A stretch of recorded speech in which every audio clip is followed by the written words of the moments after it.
দর্শক, উত্তর পূর্ব ভারতের ৭টি রাজ্য যা সেভেন সিস্টার্স নামে পরিচিত, সেখানকার সাথে ভারতের বাকি অংশের যোগাযোগের জন্য এতদিন প্রধান ভরসা ছিল চিকেন স্নেক খ্যাত শিলিগুড়ি করিডোর।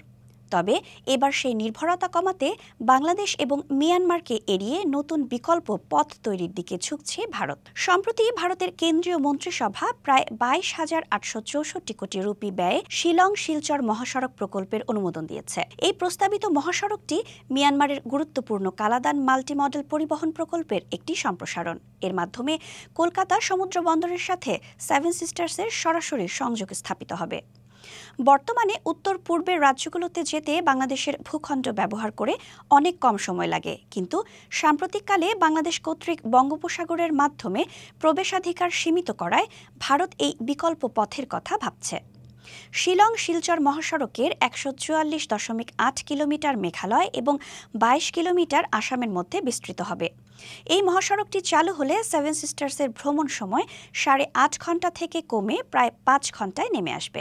ভারতের national highways and infrastructural development corporation এই প্রকল্পটিকে বাংলাদেশের বিরুদ্ধে একটি পাল্টা পদক্ষেপ হিসেবেও দেখছে।